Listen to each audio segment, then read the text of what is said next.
Buen día, chicos.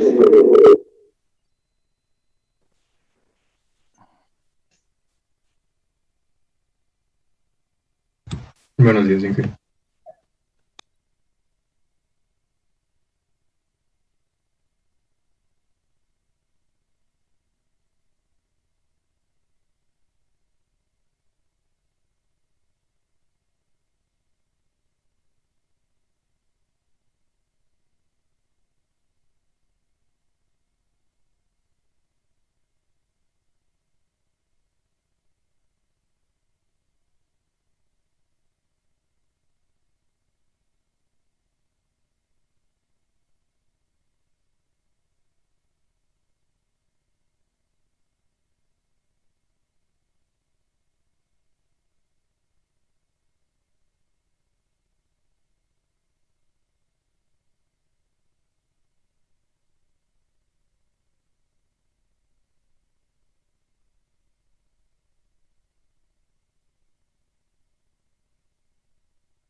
Buen día, chicos. Vamos a empezar la clase.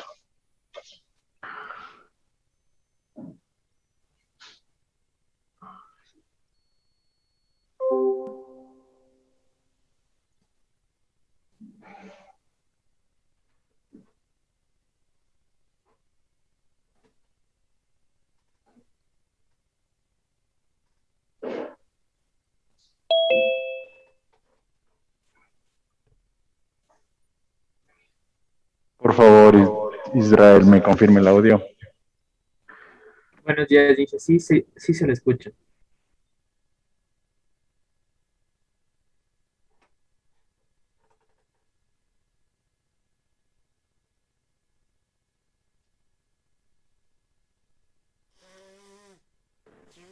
Ok, por favor.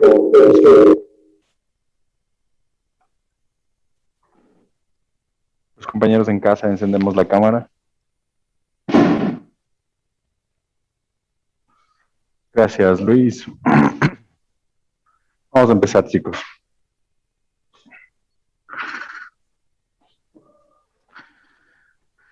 Listo por ahí. Luis, vamos acá. Cristian, Eric, Israel, Brian, Alex. ¿Quién más está por ahí? Los demás compañeros, André, Luis Pozo, Brian Morales, Robert y David. Por favor, Brian. Flores, Brian. ¿Qué revisamos la clase anterior? En la clase anterior estuvimos revisando los proyectos. Ah, sí, verdad. Muchas gracias por hacerme acuerdo. La clase anterior revisamos los proyectos. Hay dos compañeros que querían conversar conmigo que me escribieron por correo. Nos quedamos al final, ¿sí? Sí, yo fui uno Bueno, de ellos, ¿no? ok, Brian, entonces al final nos quedamos. Y Listo, chicos. Vamos a continuar con revisando la morfología del robot industrial. Ok, ¿qué es lo que nosotros venimos trabajando en este primer parcial? Cuando nosotros hablamos de morfología de un robot, nosotros previamente ya detallamos los componentes que está construido, que está constituido Recording in un brazo progress. industrial. ¿Alguien recuerda cuáles eran esos? ¿Perdón? ¿Cuáles son los componentes, cuáles son los sistemas que conforman un robot industrial? El gripper, ¿ya? Las junturas, ¿qué más? eslabones, grados de libertad. Esas son un poco definiciones, ¿no? Sí, pero en sí de lo que está conformado hasta ahorita que ustedes saben es articulaciones y junturas. Ok, pero nosotros tenemos que profundizar. Voy a compartirles la pantalla. Nosotros vamos a profundizar ya a detalle cada uno de estos sistemas.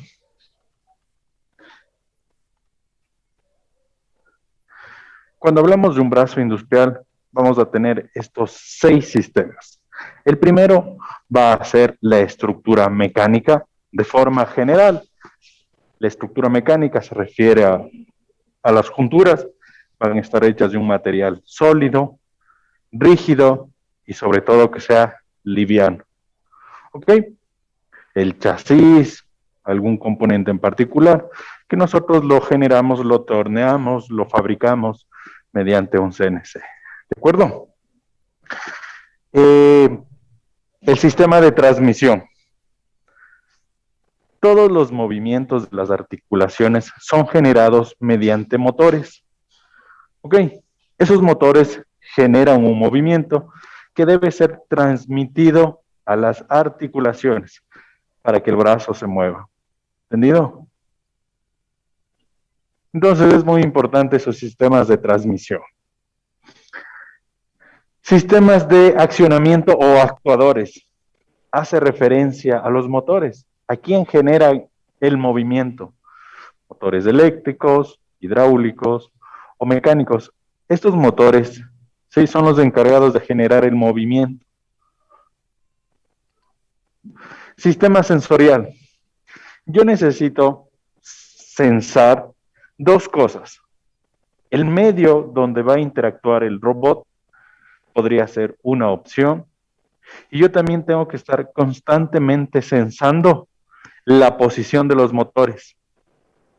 Porque la posición de los motores nos va a detallar la posición específica del gripper. Si yo quiero moverme de un punto A a un punto B, yo sé que los motores deben estar en una posición en particular. ¿De acuerdo? La parte de control y la parte de potencia, sistema de control y sistema de potencia. Si vamos a trabajar con cargas pesadas, siempre vamos a tener un circuito de potencia porque voy a consumir corrientes altas. ¿Ok? Y la parte de control hace referencia a que para nosotros mover un brazo de una posición a una posición B, los motores deben tener valores en particular o deben estar posicionados en un valor en particular. ¿De acuerdo? ¿Qué pasa entonces? Nosotros necesitamos un sistema de control, de tal forma que él automáticamente se setee o llegue a una posición en particular. Y finalmente tenemos elementos terminales. Elementos terminales hacemos referencia al gripper.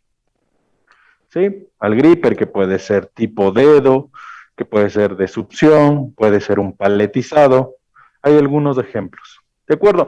Entonces, un brazo industrial está compuesto por estructura mecánica, transmisiones, actuadores, sensores, la parte o el circuito de control y potencia y los elementos terminales.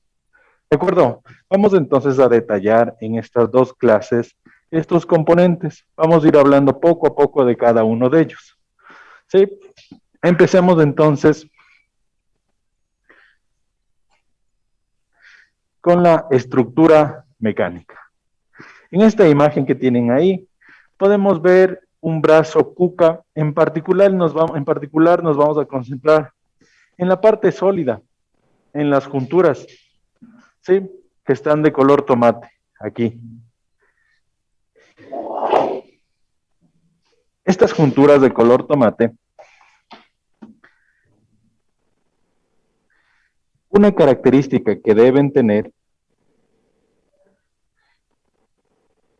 mire, es la parte mecánica, es que el material que estén fabricados debe ser liviano. ¿Ok?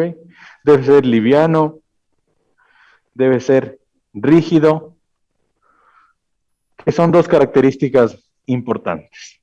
¿Ok? ¿Por qué liviano y por qué rígido Israel?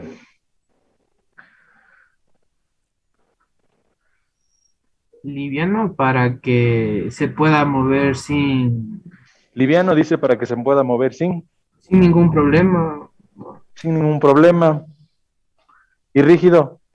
Rígido para... no tengo idea, Inge. Rígido dice, no, sí, rígido dijo, no, no tengo idea. ¿Sí? Gracias, el compañero. ¿Por qué necesitamos que sea rígido? ¿Por qué necesitamos que sea liviano, perdón? Para que el motor le avance, ¿no? Por ahí va la cosa. ¿Sí? ¿Y para que sea rígido? Obviamente para que no se rompa, para que soporte las tensiones, las presiones a las cuales van a estar sometidas. Y aquí viene algo muy importante en un brazo industrial que es de sumo interés para ustedes, ¿sí? La inercia. Yo necesito que sea liviano porque quiero que tenga baja inercia. ¿Ok? Yo necesito que tenga baja inercia. Vamos a poner un ejemplo. Nos vamos a imaginar nuestra mano. Si se dan cuenta, a medida que nos vamos alejando, a medida que vamos llegando a los dedos, la masa muscular y los huesos son más pequeños. Sí, eso quiere decir que acá yo tengo más inercia porque es más grande, más pesado, y aquí mis dedos, como son más pequeños, más livianos, tengo poca inercia. ¿Por qué? Porque necesito estabilizarme. Si fuera al revés, si mis dedos fueran muy pesados, ¿qué pasaría? Es como que nos desbalanceáramos, ¿no? Por la propia inercia de mis dedos que serían muy pesados. ¿Ok? Entonces, es el mismo principio en los robots. Yo necesito que las junturas sean lo más livianas posibles. ¿Sí? Primero primero para que pueda el motor moverlas.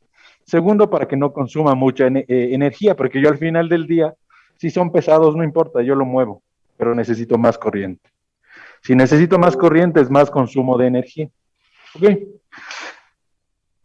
Y obviamente, ya en la parte estructural, yo necesito tener equilibrio, ¿no? O sea, que se mueva de tal forma que yo no tenga esos desequilibrios, esos desbalances en el brazo. ¿Sí? ¿Los compañeros en casa me confirman el audio? Sí, que sí se escucha. Ok, gracias. Rígido lo habíamos mencionado, nosotros necesitamos obviamente que no se rompa, ¿no? Que soporte las tensiones a las cuales van a ser sometidos. Continuamos. Entonces, cuando hablamos de la estructura mecánica, nosotros como electrónicos, esta partecita sí nos falta bastante, o sea, esa parte les va a faltar a todos nos falta bastante. Sí, pero es importante que ustedes vayan, si se van a dedicar a robótica industrial, que vayan ahondando esta área de la parte mecánica, del diseño 3D, de cómo se hace un mecanizado, cómo utilizar un CNC, ¿ok? Porque les va a ayudar muchísimo. Y haciendo un paréntesis, justo aquí en la estructura mecánica, yo vi en una revista, justo el viernes anterior, algo muy importante respecto a la parte mecánica, al metal en sí. Nos mencionaba que la impresora 3D es una tecnología costosa, pero que tiene sus beneficios, sobre todo cuando utilizamos materiales plásticos, del PLA. Hay muchas cosas que ya se ha mencionado de las impresoras 3D, pero se está poniendo, no de moda, es una muy buena opción la impresora 3D para metal. Yo no sabía que había, pero como estudios, ya hay una empresa oficialmente que se dedica a hacer piezas mecánicas, ya no con el fresado ni con el CNC, con el mecanizado, sino que ya lo hacen con una impresora 3D. ¿Sí? ¿Cómo es esto? Tal cual esta pieza tomate que está en el centro, le dibujamos en un programa de diseño, SolidWorks, y empezamos a imprimir. Pero ¿cómo es eso que imprimes metal? Hay dos formas, lo mismo, hay hilos pequeñitos como un cobre, o sea, un hilo normal que va imprimiendo, como el PLA, como el plástico que entra en la impresora 3D y va imprimiendo. Sí, por medio de haces de luz, eso no lo sé bien. Primera forma. Pero hay una segunda forma más interesante. Es una cajita de tal forma que ellos lanzan el polvo, el metal, se forma una capa de metal y empiezan como a soldarle con láser. Pasa el láser, ta, ta, ta, ta, ta, ta, ta, otra capa de polvo de metal y empieza a soldar, ta, ta, y así van armando la estructura mecánica, ¿no? Interesante esas formas de imprimir en metal, ¿ok? En acero. Y lo que me llamó más la atención es que, aunque no lo crean, es mucho más económico que la forma tradicional que estamos haciendo las partes mecánicas, que es, por ejemplo, un CNC. Es mucho más económico, porque reduce tiempos. ¿Sí? En el próximo año, no recuerdo en qué fecha, el próximo año se va a lanzar el primer cohete impreso en 3D. Obviamente es una impresora grandota, sí, pero es interesante ese tipo de tecnología. Y nos damos cuenta que la parte mecánica es súper importante.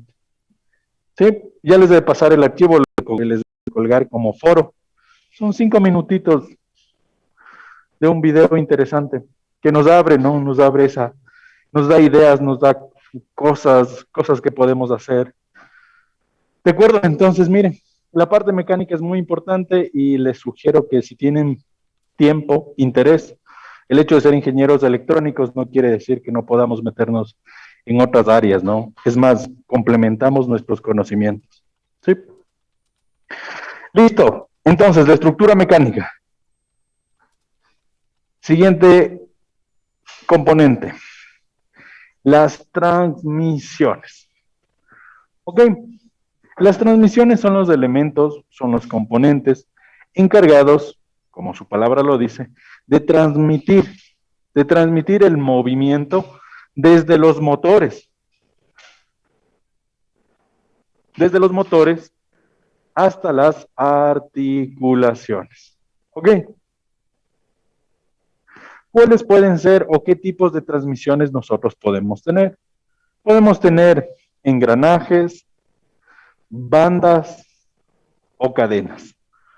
¿Ok? Hay otro tipo. Sí, hay otros tipos. Hay tipos de engranajes, tipos de bandas, tipos de cadenas que para nosotros no es de interés de eso, ¿sí? No vamos a hablar a detalle.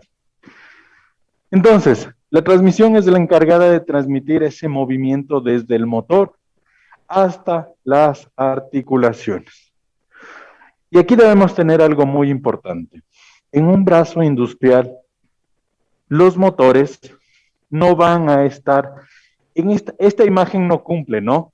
Esta no cumple, pero solo lo voy a rayar aquí como referencia. En un brazo industrial, la parte de los motores debe estar aquí.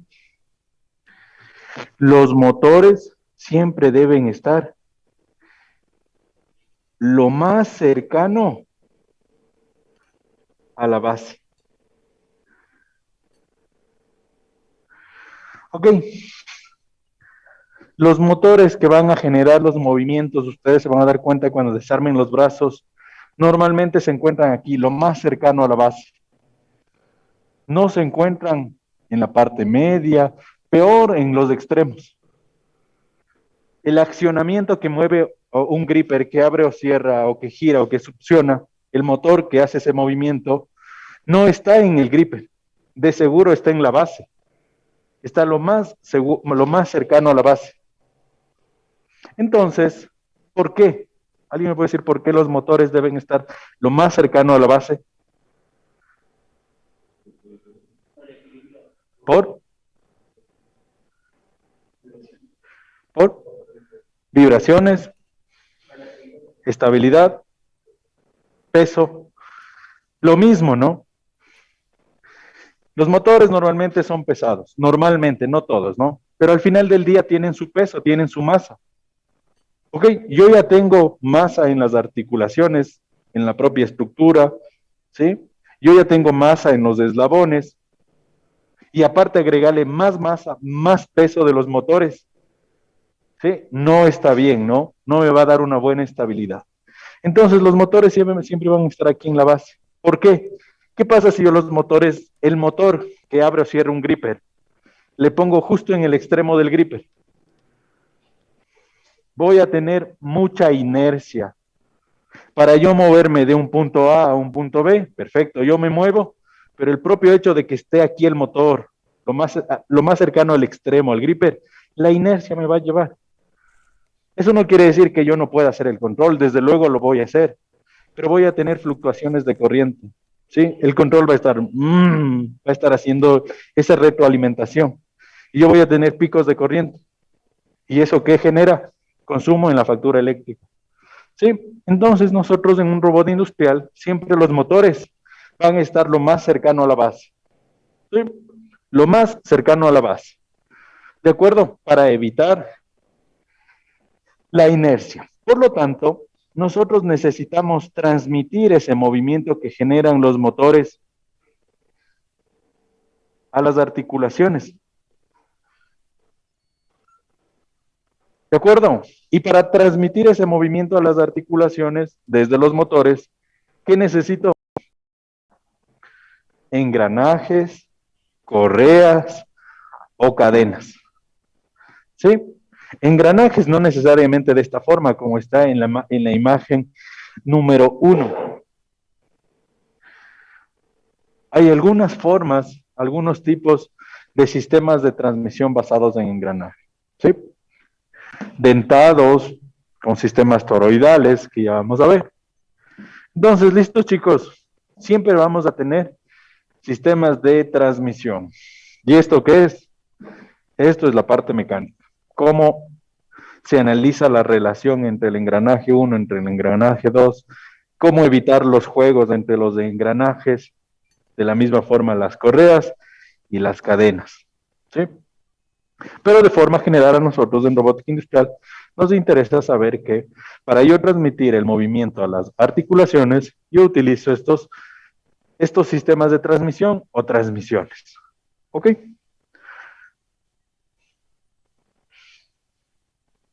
Ah, miren, justo sí les he puesto. El objetivo el objetivo de las transmisiones es reducir la inercia en el extremo. Aquí. Sí, una vez más les marcamos. Los motores van a estar lo más cercano a la base. Se van a dar cuenta que cuando desarmemos este motor, los motores van a estar ahí. Motor 1, motor 2, motor 3, motor 4. Y yo transmito todo ese movimiento a esta articulación, a esta y a esta, mediante sistemas de transmisión. ¿Ok? ¿Preguntas hasta aquí en casa? ¿No? Miren, justo tenemos este video. Voy a compartirles a los compañeros también.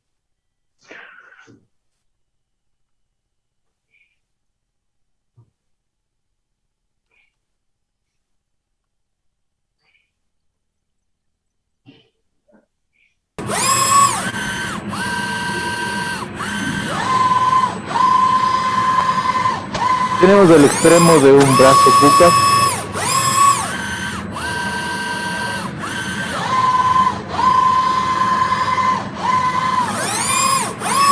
Soy capaz de mover, miren. Vamos a verle una vez más.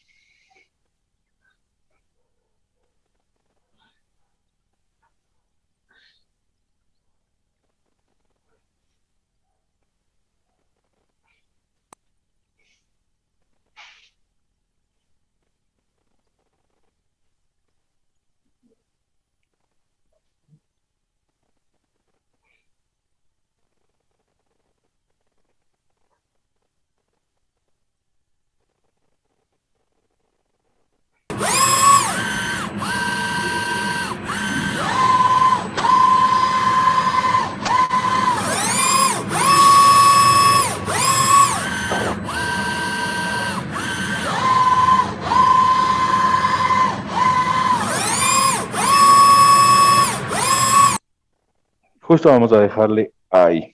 Perfecto.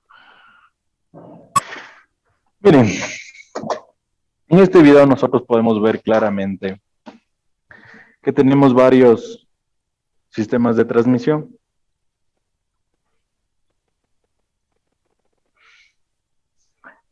Podemos ver aquí un sistema de transmisión. Vámonos acá. Puede ser un sistema 1. Aquí vieron que para transmitir también no es necesario que sean los engranajes de tipo de dientes, ¿sí? Sino que aquí tenemos una especie de toroidales.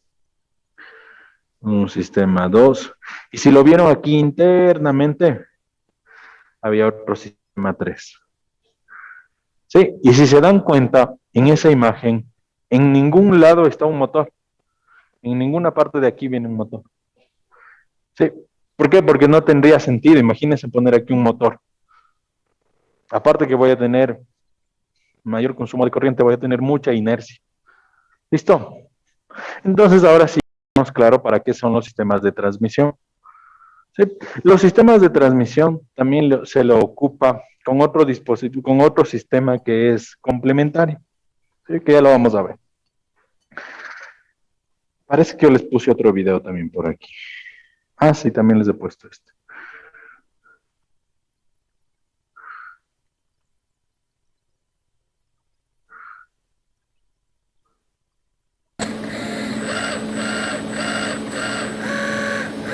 De la misma forma, aquí tenemos los motores, los transmisores.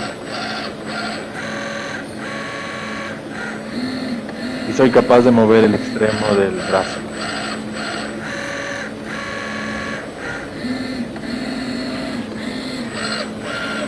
Aquí no son motores, ¿no? Estas cositas redondas son transmisiones.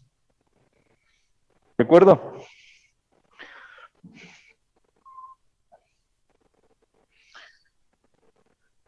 Estos que les mencionaba aquí es un sistema de transmisión 1, sistema de transmisión 2 y sistema de transmisión 3.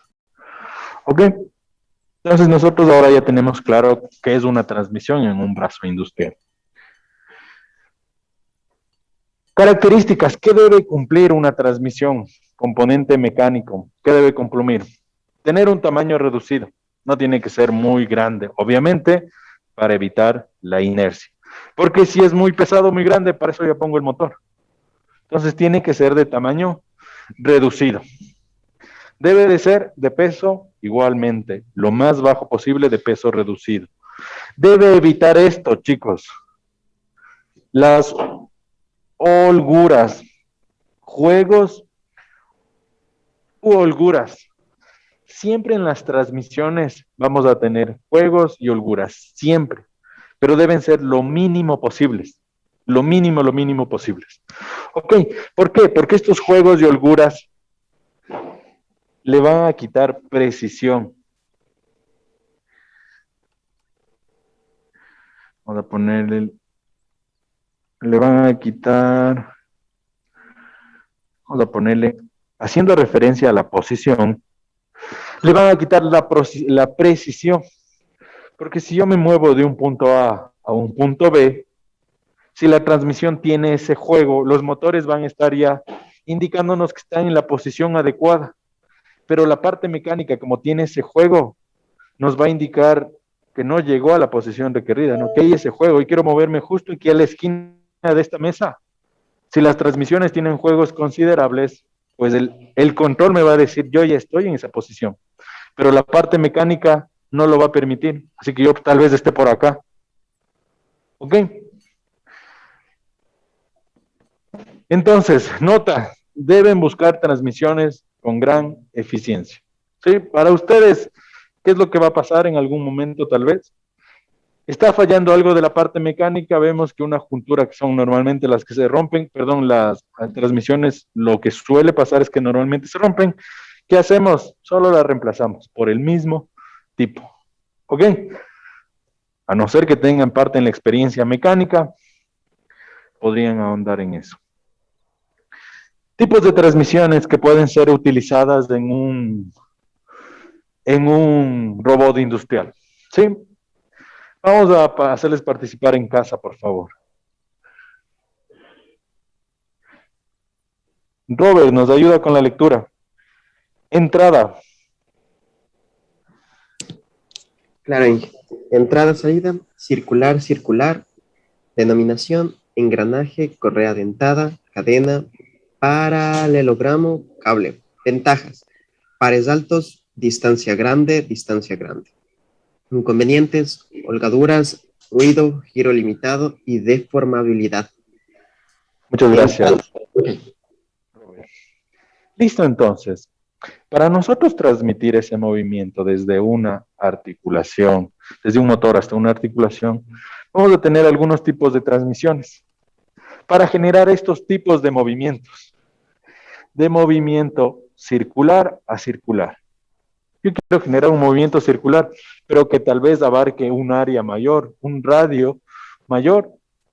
Voy a tener este engranaje, voy a tener una correa dentada, voy a tener una cadena, un paralelogramo y un cable. ¿Ok? ¿Cuáles las ventajas de utilizar esta transmisión circular? Que tengo pares altos. ¿Sí? Tengo gran relación torque-velocidad. Puedo levantar grandes cargas y puedo levantarlos a velocidades considerablemente altas, ¿no? En robótica. Distancia grande. Inconvenientes, las holguras, ¿no? Ese juego que hay entre los engranajes. Ese juego. ¿De acuerdo? Otro problema, ruido, giro ilimitado y deformidad. Sí, el principal problema yo creo que es las holguras, ¿no? Otro tipo de movimiento que podemos tener en las transmisiones es de circular a lineal. Para circular a lineal, por favor, Luis Pozo. Circular lineal. Denominación, tornillo sin fin y cremallera. Ventajas, poca holgura y holgura media. Inconvenientes, rozamiento. Cuando nosotros utilizamos ese tipo de holgura, es obviamente para transformar un movimiento de circular a lineal. Lo más común, tornillo sin fin. Ok, pero ¿cuál es la mayor ventaja de utilizar este tornillo sin fin? Si se dan cuenta, aquí dice poco holgura y holgura media. Yo les había mencionado que esta holgura, este juego que hay en los engranajes, en las transmisiones, siempre va a existir. Siempre lo hay. ¿Ok? Y debe haberlo para un rendimiento adecuado. No se me dormirá. Y el problema que tenemos es el rozamiento. Pero a lo que voy es que siempre vamos a tener esta holgura. ¿Sí?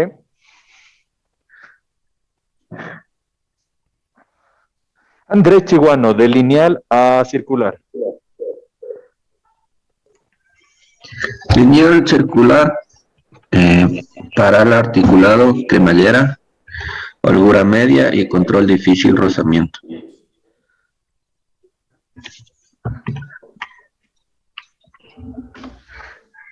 Cuando hablamos de lineal a circular, el paralelo articulado o cremallera, ¿sí? La cremallera, holgura media. Y miren, una característica de este es que el control es difícil. Rozamiento es un problema, pero la parte de control es difícil, ¿sí? Que nosotros ya lo vamos a ver. Entonces, ustedes tienen estos tipos de transmisiones que son los más utilizados en robótica industrial. Hay otros sistemas mecánicos que se utilizan, pero en robótica industrial son estos tres.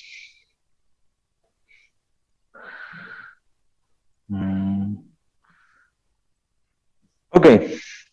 Engranajes mecánicos. Podemos ver aquí algunos tipos de engranajes.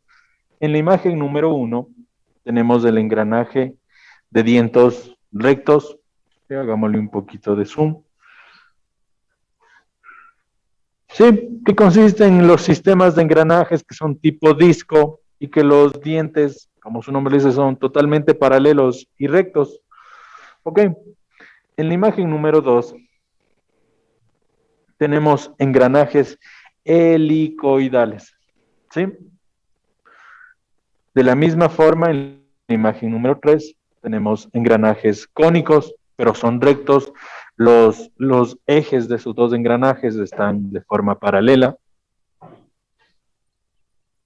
Tenemos también engranajes cónicos de dientes curvos. Tenemos engranajes de tornillo tangente. Y finalmente engranajes tipo piñón. 1, 2, 3, ya enumeré mal. 4 y 5. Y finalmente 6. Entonces, esta imagen ya nos da una idea de los tipos de engranajes que nosotros tenemos o utilizamos para transmitir esos movimientos. No era solo los 3 que yo les mencioné, no, el engranaje típico de dientes, la banda y la cadena me parece que estaba, ¿sí? Miren, ojo, y estos solo son los sistemas mecánicos de engranajes, no son todos, son los más utilizados en robótica industrial. Hay más, ¿sí? De la misma forma, hay sistemas de banda, hay sistemas de cadena, que no lo vamos a hacer, no lo vamos a ver suficiente con los engranajes. ¿Listos? Entonces, esto ya nos da una idea de que nosotros utilizamos los motores para transmitir el movimiento a las articulaciones mediante estas transmisiones.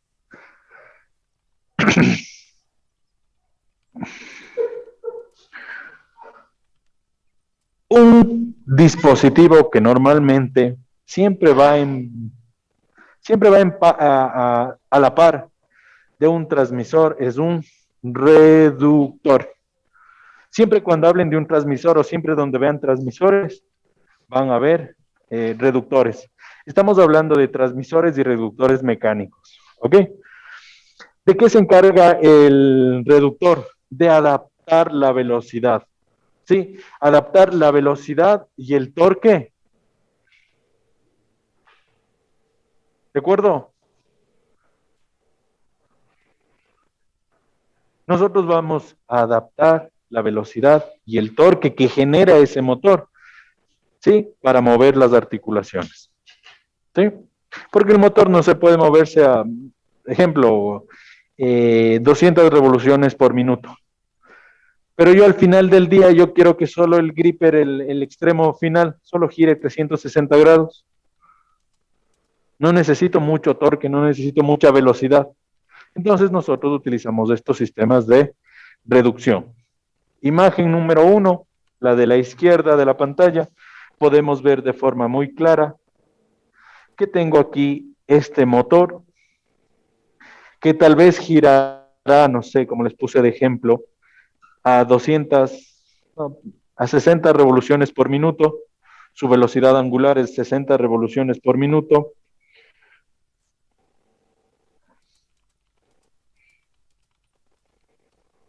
Y al final lo que logramos que este eje, este segundo eje, gire, no sé, a 10 revoluciones por minuto. ¿Ok? Los sistemas de reducción, estos son los típicos que nosotros hemos utilizado, que nos hemos familiarizado. Miren, tenemos el acoplamiento está hecho mediante esta cadena, pero no siempre es mediante cadenas, sino es mediante sistemas mecánicos, como tenemos en la imagen número 2. En la imagen número 2 también tenemos un reductor. Es más, lo vimos en la imagen, en el video anterior. Permítanme ver. Aquí lo vimos. Son muy parecidos, ¿no? Este está separado, pero son muy parecidos. Vémosle acá. Igual aquí podemos ver en esta imagen en sus pantallas que tenemos los reductores, ¿no?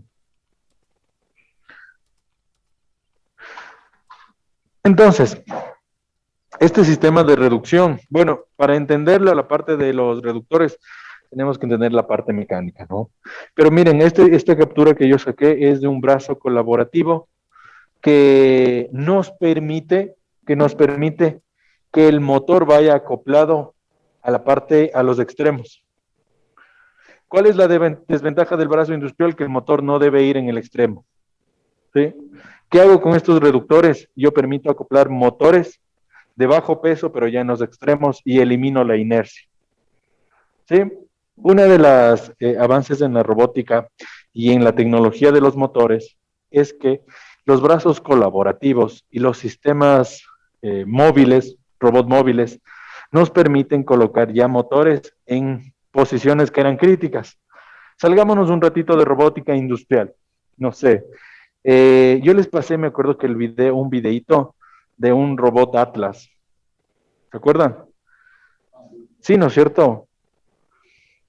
¿Cuál más? Les pasé uno de un perrito también, que era, sino de la misma empresa. Nosotros en ese tipo de aplicaciones no tenemos opción. Si yo estoy generando el movimiento de un perrito, por ejemplo, que era de color amarillo, los motores deben ir en las partes superiores. Ahí no aplica el concepto de que los motores deben ir lo más cerca a la base para eliminar la inercia. Sí, no aplica eso. Yo necesito que los motores estén donde deban ir. Si era ese robot de un perro, debía ir en las 4 articulaciones de la parte superior. Sí, y miren, los motores le tenemos en la parte superior. Permítanme ver. Debo tener aquí.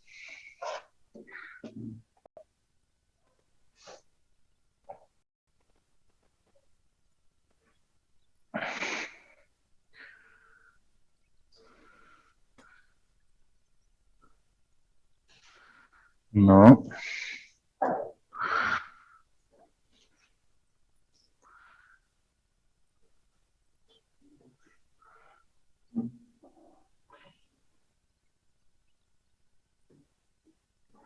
Bueno, aquí mismo en esta diapositiva, vamos a ver. Le agrandamos. Listo. Miren, ¿qué es lo que sucede? En este caso, no aplica, sobre todo esto pasa en robótica móvil, ¿no?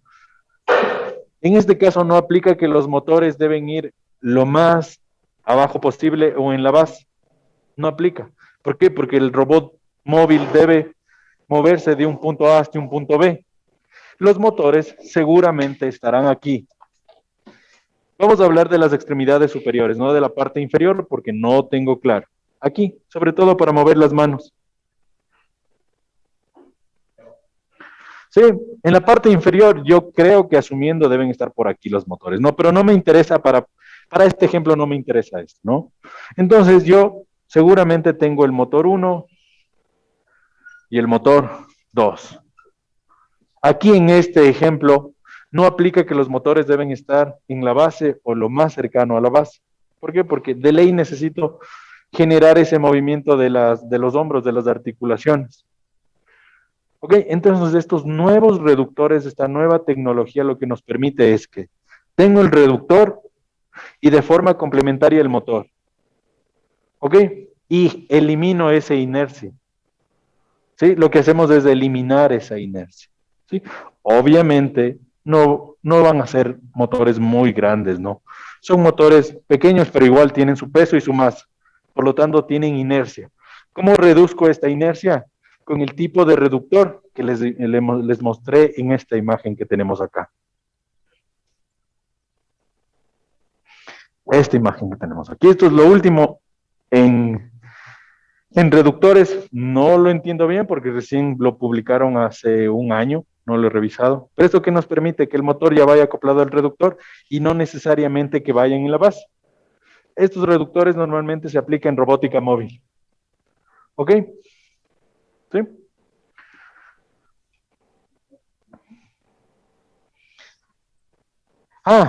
Problema, la famosa holgura. Problema en el reductor y en el transmisor. ¿Sí? Problemas. ¿Qué es lo que les mencionaba? La holgura, el juego que existe entre los dientes. Si vemos, por la propia mecánica de los engranajes, nunca van a estar totalmente apretados, totalmente fijos. Siempre tiene que haber un espacio, ¿no? Un ángulo. Siempre debe haber este ángulo que tenemos aquí. Lo pinto de color amarillo. Tiene que haber siempre ese juego. ¿Ok? Pero ese juego no tiene que ser ni tan grande ni tan pequeño. Sí, pero nosotros en robótica, uno de los problemas que tenemos es cuando utilizamos transmisores o reductores, es que esta holgura, este juego que existe, que es necesario, me genera imprecisión. ¿Sí? Hay ese juego. Ustedes cuando hacen ejercicio los fines de semana y les falla el pedal de la bicicleta, ¿no? Ustedes como que pedalean, pero todavía no aprietan, está ahí ese juego, el pedal está ahí jugando. Lo mismo pasa aquí, pero a mí en robótica me genera imprecisión. Entonces, cuando ustedes elijan un transmisor, deben elegir un transmisor o reductor que tenga el juego, la holgura, lo más pequeño posible. Todo engranaje va a tener esta holgura, porque es parte de su diseño. Si no, no se moverían. Si no existe esta holgura, si no existe este ángulo que está aquí,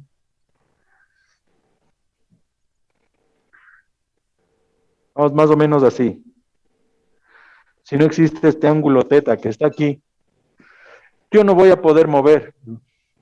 No, se va a quedar totalmente rígido. ¿Ok? Entonces, esa es la famosa holgura que tenemos en los transmisores y los reductores. ¿Ok?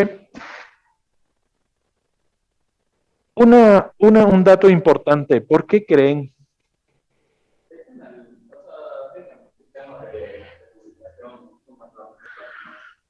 Muy buena pregunta. Justo a eso iba.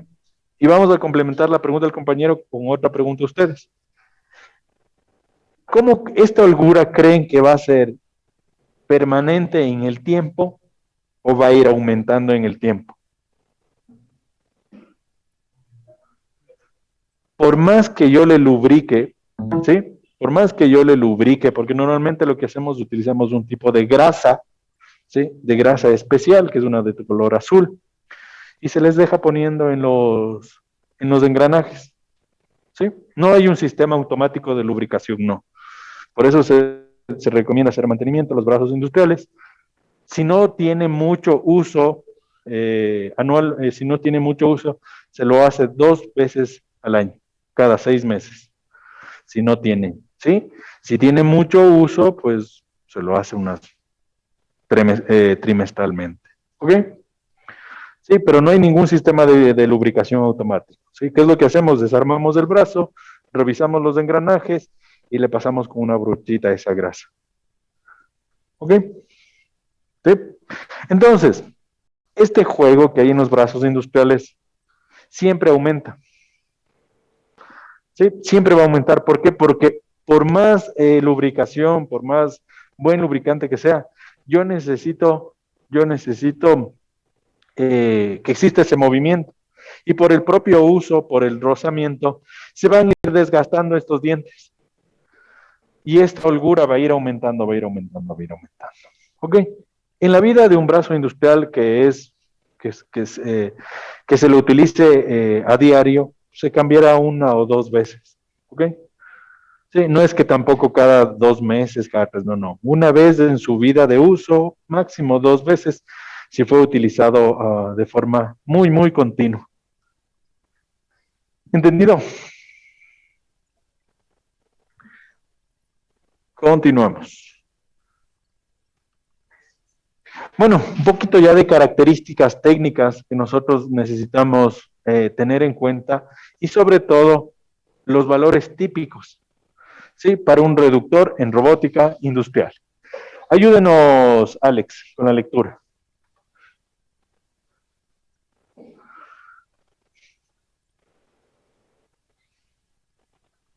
Alex, ¿está por ahí?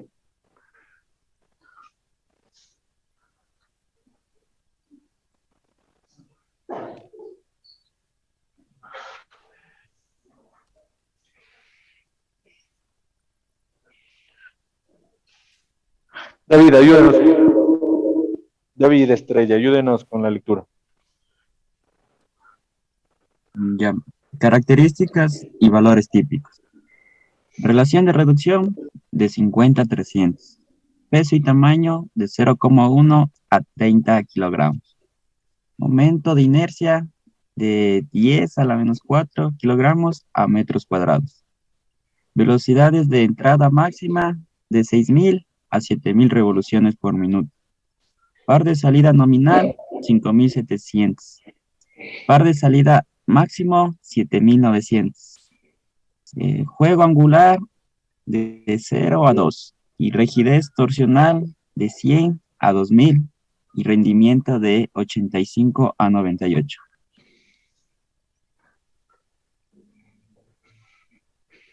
Listo, entonces estos valores que les marcamos de color amarillo son los valores típicos, ¿no? De los reductores para robótica. ¿Qué es lo que va a pasar? Que ustedes en algún momento, que no creo, esta parte mecánica no es muy común, si necesitamos cambiar un sistema de reducción, pues tenemos que tener muy claro en su hoja técnica las características del reductor. Y les van a hablar de estos valores, el peso máximo, el torque nominal o el par nominal, el par máximo y todas estas características que están aquí. ¿De acuerdo? Entonces con esto ya nos da una idea de cuáles son los valores aproximados, lo que normalmente se utiliza en robótica para los sistemas de reducción. ¿Ok? ¿Alguna pregunta? No. Ok. Actuadores. ¿Sí? Como está en la diapositiva, los actuadores son los músculos del robot. Ojo, y que yo lo he puesto aquí como actuadores, no lo he puesto como motores. ¿Sí? Permítanme ver que está abajo. Ok.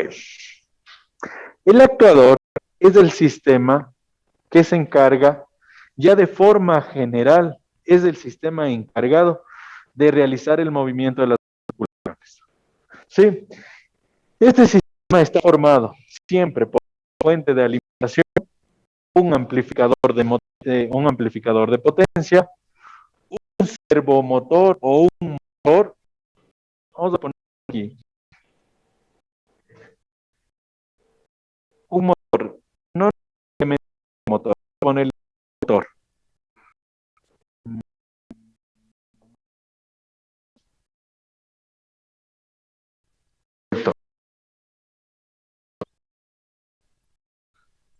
Motores de motor.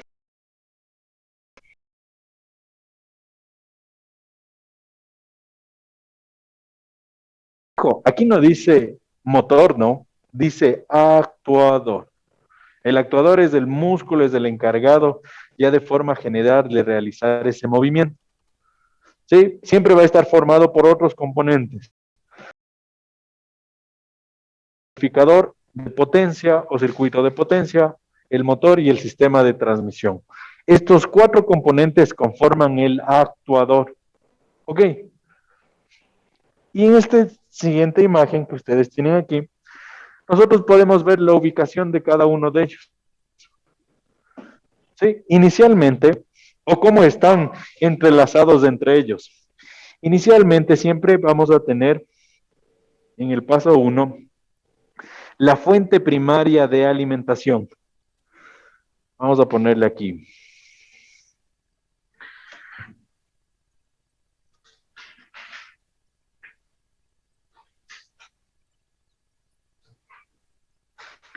Fuente primaria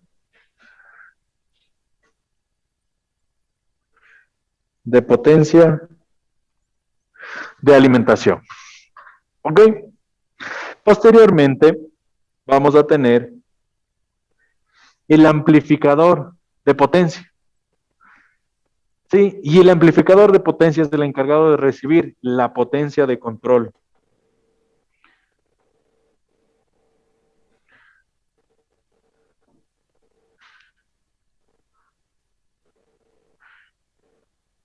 ¿Ok? La potencia de control o la parte de control del sistema normalmente es una señal eléctrica. ¿Sí? Posteriormente, a la salida del motor y que ingresa a nuestro motor o servomotor, y es más, estos motores pueden ser hidráulicos,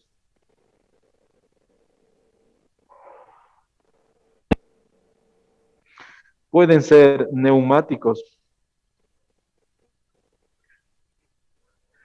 o pueden ser eléctricos. ¿Sí?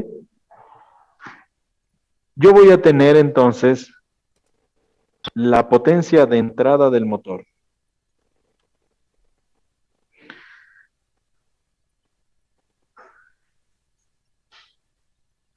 Y voy a tener por el otro lado del motor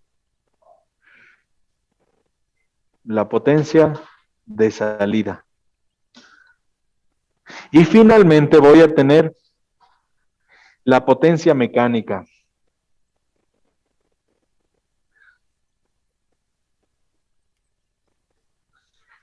¿Cuál es mi objetivo? Mi objetivo es, siempre voy a tener una fuente de alimentación, siempre voy a tener alguien que me va a entregar potencia. ¿Ok? Y al final, en la parte derecha de sus pantallas, siempre un sistema, un manipulador, un robot industrial, me va a decir que necesita una potencia requerida. ¿Ok? Y en el camino yo hago una serie de conversiones. Yo convierto la parte de esa energía primaria es convertida con la potencia de control. Y parte de estas dos potencias es transformada o es consumida por el motor. Al final del día, entre todas estas conversiones, yo tengo pérdidas que están en la parte inferior, que les ponemos de color tomate. Pérdida en el amplificador, pérdida en el motor y pérdida en la transmisión. Yo tengo pérdidas de potencia, ¿de acuerdo? Entonces, de esta forma, están entrelazados los sistemas en un actuador. ¿Ok? Sí, chicos, preguntas hasta aquí. ¿No? Continuamos. ¿Cuáles son las características que debe tener un actuador? ¿Sí? Un actuador necesita tener, primero, baja inercia. ¿Sí? Siempre, siempre en robótica les van a pedir a los componentes que tengan baja inercia. Segundo, que tenga alta potencia o alta relación potencia-peso. ¿Sí? Que yo pueda levantar grandes cargas, yo pueda mover grandes cargas. Que nos permita la posibilidad de sobrecarga y entrega de pares de torsión, que permita la sobrecarga en los pares, que permita sobrecarga cuando yo ejerzo un torque muy alto a una velocidad muy alta. ¿Sí? Debe desarrollar o me debe permitir tener aceleraciones altas. Me debe permitir trabajar con velocidades altas, velocidades angulares altas, alta precisión de posicionamiento. Aquí vamos a subrayar. Este es un parámetro muy importante. La última está relacionada a la anterior, que me dice alta precisión de rastreo en trayectorias y posicionamiento. Hace referencia a la anterior. Ok. Entonces, cuando nosotros hablamos de alta precisión, nosotros debemos tener claro que tenemos algunos tipos de motores. ¿Sí? Tenemos. Y dependiendo del caso, yo selecciono un motor. Tengo un motor de corriente directa. Yo tengo motores de corriente alterna. Tengo servomotores. Y dependiendo cuál es el uso, cuál es la aplicación, yo selecciono uno de ellos para que tenga esto, alta precisión de posicionamiento. Que yo pueda controlar que el eje del motor pueda ser controlado, tenga una precisión alta. Listo. Veamos si estamos atendiendo. Andrés Chiguano. Sí, ya. El motor en robótica, ¿no? La pregunta es en robótica. ¿El motor es lo mismo que el actuador?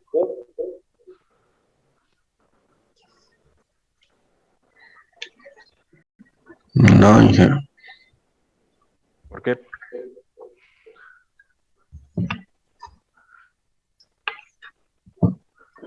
El actuador es...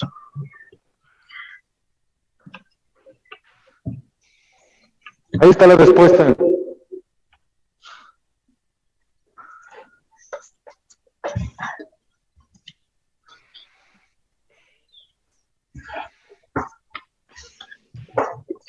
el motor es el que me da el movimiento, entonces los actuadores son los que ya realizan la acción, como la En pinza, el motor solito es capaz de dar el movimiento. No. el motor. Robótica, ¿quién se encarga de generar los movimientos? Es el actuador o los actuadores. El motor es parte del actuador.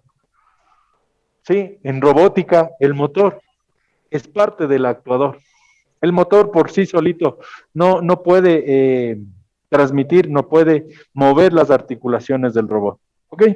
Entonces, nosotros en robótica no es lo mismo hablar del actuador que del motor. Cuando ustedes hablan de actuador, tienen que tener muy claro quién lo está alimentando, la parte de control, el motor en sí y la parte de transmisión.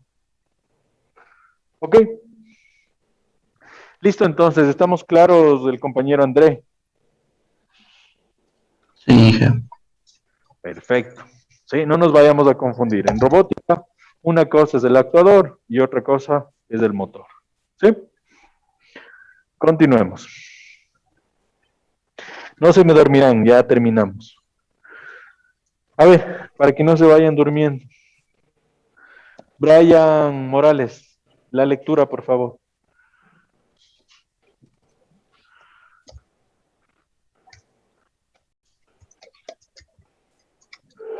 Despertarse, Brian, mándale en un WhatsApp algo.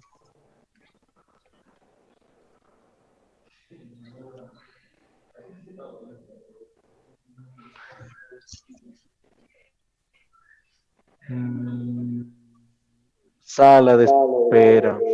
Luis Pozo. Ya, actuadores neumáticos. Energía neumática proporcionada por un compresor y la transforman en energía mecánica por medio de pistones o turbinas. Gracias.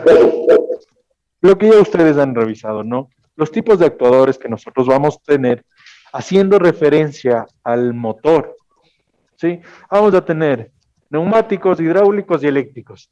Neumáticos, ¿sí? ¿Qué utilizamos? Aire comprimido, normalmente entre 2 y 8 bares, ¿sí? Hasta 6 bares. En robótica se utiliza un poquito más, que es hasta 8 bares. Sí, y movemos el mecanismo mediante estos piñones, turbinas, cadenas y otros componentes. ¿Ok? Eri Ganchali. Lectura de los dos restantes.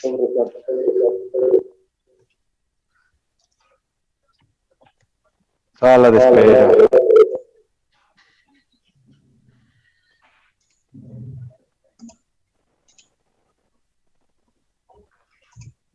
Israel Calapaqui, por favor, nos ayuda con la lectura. Con la de actuadores hidráulicos. Sí. Ya, actuadores hidráulicos. Energía hidráulica y la transforman en energía mecánica por medio de pistones o turbinas. Actuadores eléctricos. La fuente principal de energía de entrada es de energía eléctrica que fluye desde el sistema de distribución eléctrico. Gracias. Sí, en los primeros inicios de la robótica, ¿sí?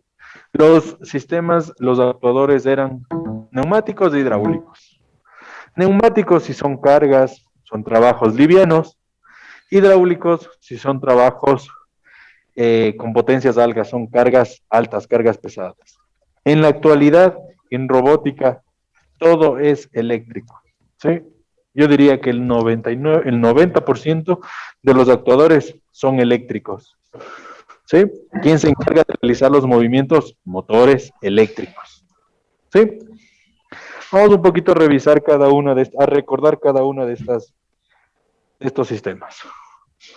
Un actuador neumático, tenemos aquí el sistema que ustedes lo conocen, lo han revisado en algunas materias anteriores, ¿sí? Normalmente, aire comprimido que trabaja entre 1 y 6 bares. ¿Ok? En la parte izquierda de la pantalla tenemos un compresor que se encarga obviamente de cambiar de presión el aire. Posteriormente, en la mitad, tenemos la unidad de mantenimiento. ¿sí? La unidad de mantenimiento, el filtro, se encarga de filtrar impurezas para que no tape todos los siguientes procesos. ¿Qué más tenemos ahí? De forma detallada, ¿no? Válvulas de control, ¿ok? Válvulas que nos permiten ajustar el control de flujo y finalmente un cilindro doble efecto, ¿sí? Aquí está, 1 y 2, cilindro doble efecto.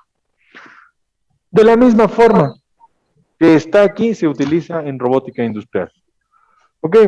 Pero eso que me generaba, que yo tenía que, aparte de todo el sistema, yo necesitaba un compresor. Alguien ya apareció por ahí.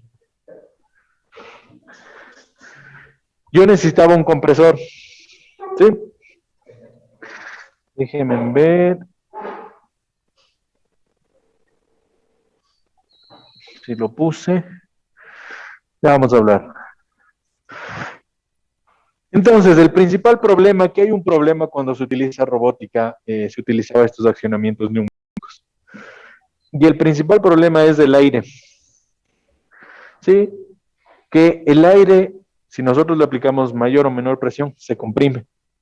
Entonces me genera ese desfase, esa holgura también. ¿Ok? Nosotros al aire lo podemos comprimir más. ¿Sí? Y existe este juego que lo tenemos aquí. En la siguiente imagen creo que aparece, en esta no.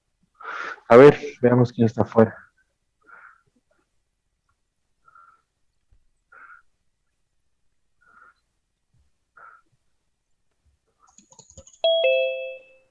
Brian Morales, señor Anchali, Inge, ¿qué pasó? ¿Dónde estaban?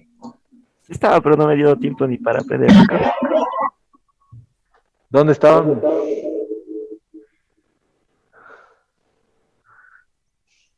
Ya le pongo la cámara, Inge. Ayúdame con la lectura, lo que está en pantalla. Bien, dice, es actuador neumático, las ventajas. Es la forma más económica de todos los actuadores. Los componentes son perfectamente asequibles y por lo regular el aire comprimido ya se encuentra disponible en las instalaciones de las fábricas. El aire comprimido puede almacenarse y transportarse fácilmente a través de largas distancias. El aire comprimido es limpio, a prueba de explosiones e insensible a fluctuaciones de temperatura. Estos actuadores tienen pocas partes móviles, por lo que son muy confiables y ayudan a reducir los costos de mantenimiento. Perfecto, nosotros estamos muy familiarizados con los componentes y con la tecnología neumática, por lo tanto, hay repuestos, hay equipos y es una forma económica, ¿no? Segundo, nos decía, los componentes son asequibles, por lo tanto, ustedes cuando vayan a alguna instalación, a alguna fábrica, siempre se van a dar cuenta que ya tienen, es muy común tener, tener, eh, se me fue el nombre correcto, bueno, tener dispensadores de aire comprimido, sí, la tubería, los ductos, el conduit. ¿Qué más? Aire comprimido puede almacenarse, podemos transportarle y sobre todo es limpio, no es peligroso, no daña nuestra área de trabajo, porque es aire, no es como las otras tecnologías. Y finalmente, tienen pocas partes móviles. Yo pienso que uno de los dos aspectos importantes de la neumática es este, que es económico y sobre todo que es limpio. Y esta parte también es importante. Y normalmente se utiliza y se puede utilizar en áreas de riesgo, en áreas que pueden ser explosiones. ¿Sí? O sea, tienen un sistema en el cual hay tanques de gas. Lo más probable es que exista un alto riesgo de incendio porque el gas puede estar en el medio. ¿Sí? Entonces, con accionamientos neumáticos yo puedo solventar un requerimiento. Desventajas. Esta era la palabra. Compresibilidad del aire. ¿Ok? El aire le podemos comprimir. ¿Y eso qué pasa? Que me genera imprecisión en el movimiento del brazo industrial. ¿Ok? No es conveniente para cargas pesadas porque si el brazo quiere levantar algo muy pesado, lo que está haciendo es compresibilidad en el aire. ¿Sí? Está comprimiendo más de lo que usted configuró y tiene ahí ese juego, tiene imprecisión. Necesito ejercer más fuerza de la necesaria. Actuador hidráulico en sus pantallas, de la misma forma. ¿Qué tenemos aquí? Siempre vamos a necesitar un tanque, un depósito de aceite, ¿sí? Aceite presurizado. De la misma forma vamos a tener, yo lo voy a poner de forma general. Aquí tenemos la unidad de mantenimiento o el filtro, la parte de válvulas. Hasta acá son las válvulas. Y finalmente aquí el cilindro de doble efecto, 1 y 2. Ok, es el mismo principio, sino que yo aquí trabajo con aceite presurizado entre, ¿dónde está? Para rangos de potencia de 3.5 kilovatios. Ok, ese es el rango en el cual nosotros utilizamos en robótica industrial un sistema hidráulico. Presiones. ¿Dónde están? Bueno. Ventajas y desventajas. Ayúdenos, Cristian Ojeda. Inge. Ventajas: alta eficiencia y alta relación potencia-tamaño. Es posible el control completo y preciso de velocidad, posición y dirección de los actuadores. Mayor capacidad de carga. Las desventajas: ¿sí? Fugas, contaminación en el área de trabajo, mayor riesgo de incendios, cambios de temperatura, viscosidad y el control es complejo. Gracias. ¿Cuál es el problema principal? Bueno, ¿cuál es la ventaja? Hablemos de las ventajas, ¿sí? Que se puede utilizar cuando nosotros utilizamos cargas de capacidad mayor. Esa es una de las ventajas, lo que la neumática no puede hacer y en algunos casos los motores eléctricos no lo pueden hacer. Yo lo puedo hacer con hidráulica porque yo puedo levantar cargas muy altas, ¿sí? Son más precisos porque no se comprime tanto el aceite, preciso en velocidad. Y las desventajas, ¿sí? Estas dos ventajas que están marcadas, que es preciso y que soporta cargas altas, en robótica son muy importantes. Siempre buscamos eso. Siempre buscamos eso. Por eso son dos ventajas, son solo dos, pero son muy importantes en robótica. Miremos las desventajas. Fugas. Puede existir fugas de aceite de forma continua, y se contamina el área de trabajo. ¿Ok? Mayor riesgo a incendios porque es un aceite. Cambios de temperatura. ¿Qué pasa si cambia la temperatura? La viscosidad del aceite cambia. Y si cambia la viscosidad del aceite, cambia la precisión del brazo. ¿Ok? Y el control es complejo. Esto todavía no lo vamos a entender. Esto a medida que avancemos lo veremos. Motor eléctrico. Como ya les había mencionado, en la actualidad todos los robots industriales son accionados por motores eléctricos. ¿Sí? Ventajas de los motores eléctricos. Miremos. Regresemos un ratito. No. Ayúdanos con la lectura, por favor. Pablo. Carvajal. Ya le digo. Sí, ¿le ayudo más? Sí. Ya. Ventajas. Rangos de potencia por debajo de los de 1.5 kilowatts. Amplia disponibilidad de suministro. Alta eficiencia. No contamina el área de trabajo. La relación costo, precisión y repetibilidad mejor que los anteriores. Fácil mantenimiento y fácil control eléctrico. Entonces, ¿por qué son utilizados los motores eléctricos? Porque tienen amplias ventajas en comparación a los anteriores. Fácil mantenimiento, alta precisión, en todo momento, en todo lugar ustedes van a tener fuentes de corriente eléctrica. ¿Qué más? Y rangos de potencia en electrónica, 1.5 kilovatios. ¿Sí?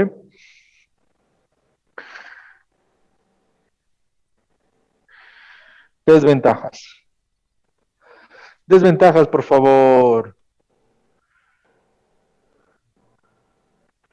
Señor Anchali. Actuador eléctrico, desventajas. Necesitan transmisión mecánica que agrega masa y no motores, no son intrínsecamente seguros, no en ambientes explosivos. Perfecto. CLT tiene solo dos desventajas. Hay más, ¿no? Pero de forma general son estas. Un motor necesita transmisor, reductor, necesita componentes que los vimos anteriores para transmitir ese movimiento a las articulaciones. Necesito más peso, más masa para poner en funcionamiento. Es una desventaja. La otra desventaja es que no tiene seguridad intrínsecamente seguro. ¿A qué nos referimos? Los motores, bueno, ahora ya son más seguros, pero hace algunos años teníamos los motores que funcionan con contactores, con escobillas, de tal forma que se generan las chispas. Y esas chispas, si yo quiero trabajar en ambientes explosivos, no me lo permite. Motores con escobillas, ¿sí? Con carboncillos, ¿sí? No pueden ser implementados en áreas de explosión. ¿Sí? Esa era una desventaja. En la actualidad, con la evolución de los motores, ya tenemos motores que no tienen esos contactores, que no generan chispas en el funcionamiento interno. Por lo tanto, ya nos permiten ser implementados en áreas explosivas. ¿Listo, chicos? ¿Preguntas? Tipos de motores eléctricos. Y con esto finalizamos. Tenemos el motor. ¿Cuáles conocen, por favor? Motor AC. Motor DC. Servomotor. ¿Cómo clasificarían ustedes los motores? AC, DC, servomotor, alguno más que nos falte, que no entre en alguna de estas categorías. ¿No? No sé si lo voy a escribir bien, me disculpan. Déjenme recordar. Motor stepper o a paso. No sé si está bien escrito stepper, me disculpan, ¿no? ¿Cuál más nos falta? Motor AC, DC, servomotor, stepper, que no entre en alguna de estas categorías, ¿no? Recuerden que cada uno de estos tiene algunos tipos. Síncrono, asíncrono, inducción, motorreductor. Entra en uno de esos. ¿Sí? Bueno, permítanme ver. Vamos a quedarnos hasta aquí.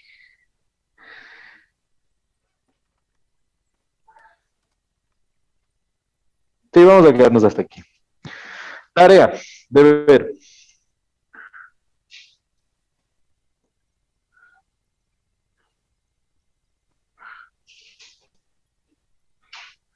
Consultar.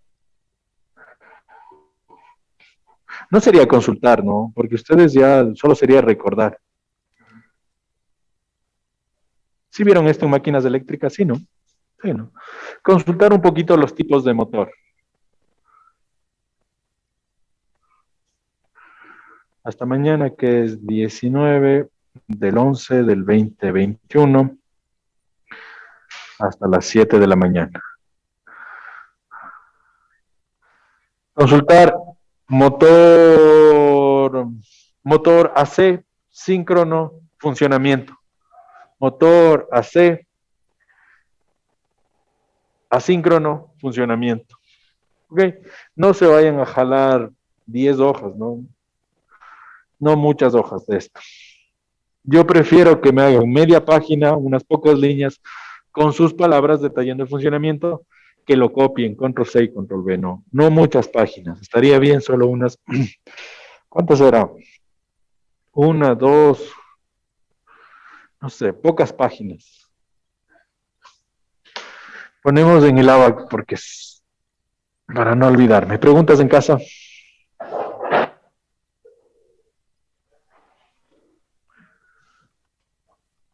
No, Inge. No, Inge. Gracias.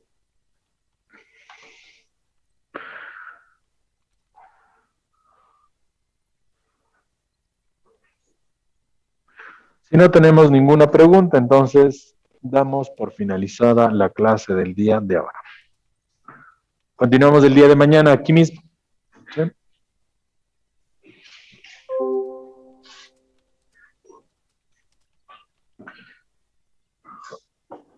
Terminan temprano, por favor. Terminan temprano, que están que se me duermen algunos.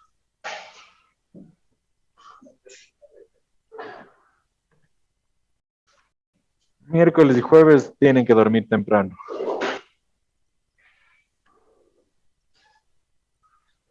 Deber 6.